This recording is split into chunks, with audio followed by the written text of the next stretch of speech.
Ngayon sa ating po mga pangunahing balita, wala pong plano si Pangulong Marcos Jr. na magpadala ng barkong pandigma sa West Philippine Sea sa kabila pa rin po ng sunod-sunod na panghaharas ng China. Ayon po sa Pangulo, hindi naman daw po nakikipaggera ang Pilipinas.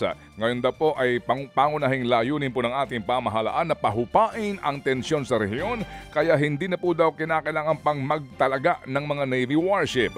Sabi pa yan ng Pangulo matapos pong matanong tungkol sa magkasunod pong insidente ng panunutok ng laser at pambobomba po ng tubig ng China sa mga barko ng Pilipinas nito hong nagdaang mga linggo. Iginit din po ni Marcos Jr. na tuloy-tuloy po ang civilian mission ng pamahalaan, kabilang dyan ang mga resupply mission sa mga Pilipinong mangingisda. Naaalarma naman ang ilang mambabatas sa posibleng presensya daw ng mga Chinese spies sa mga dredging vessel na nag-ooperate sa mga katubigan sa bansa. Sa kanyang privilege speech, binalikan ni Senator Risa Ontiveros ang insidente sa Bataan kung saan may nahuling 13 illegal Chinese workers na nakitaan pa nga ng uniforme ng Chinese People's Liberation Army.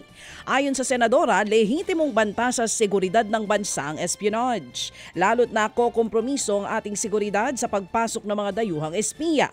Suportado naman ng iba pang senador ang pahayag ni Risa Ontiveros. Sinanggunin na rin nila ito sa Committee on National Defense and Security ng Senado. Alas 6:41 po ang ating tamang oras ngayon. Hinihimok naman ng grupong Bagong Alyansang Makabayan ang Commission on Audit na ilabas din ang report kung paano nga ginasta ang bilyon-bilyong pisong Intel at Confidential Fund ni Pangulong Marcos Jr. Ang sa grupong Bayan, halos kalahati po ng higit 10 bilyong pisong CIF ng Office of the President ang nagasta noong 2023. Katumbas siya ng higit sa 4.5 bilyong piso. Hiling po nila sa COA na isapubliko rin ang audit report kung saan nga ginasta ang naturang salapi, gaya po ng ginagawang pag-iimbestiga sa ngayon sa tanggapan ng Vice Presidente. Personal namang sumulat kay Pangulong Bongbong Marcos Jr. ang mga magulang ng Pinay death row convict sa Indonesia na si Mary Jane Veloso.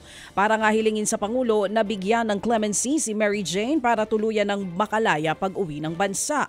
2010 ang mahulihan ng droga sa Indonesia si Veloso na pinuslit lamang daw ng mga recruiter nito. Bibitayin na dapat siya pero nagdesisyon ng Indonesia na pauwiin na lamang siya bago po ang Kapaskuhan. Tinanggap naman ng Department of Foreign Affairs ang sulat ng mga magulang ni Mary Jane at nangakong iaabot ito kay PBBM. Pero ang Pangulo tikom ang bibig sa detalye kay Veloso. Nangako raw kasi ang gobyerno sa Indonesia na hindi maglalabas ng anumang detalye sa kaso hanggat hindi pa naisa sa pinal ang pag-uwi ng Pinay. At sa ating po lagay ng panahon, nagbabadyaho naman daw bagyuhin ang bansa bago magpasko.